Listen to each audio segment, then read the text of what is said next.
آية الكرسي.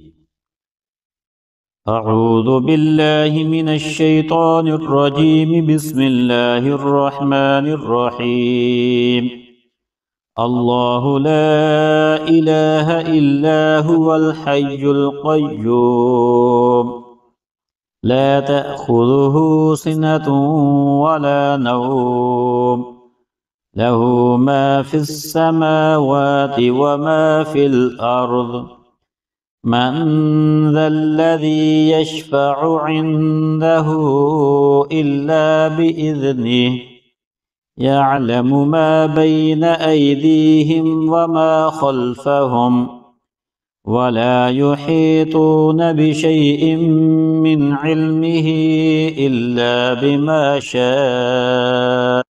بما شاء وسع كرسيه السماوات والأرض ولا يؤوده حفظهما وهو العلي العظيم.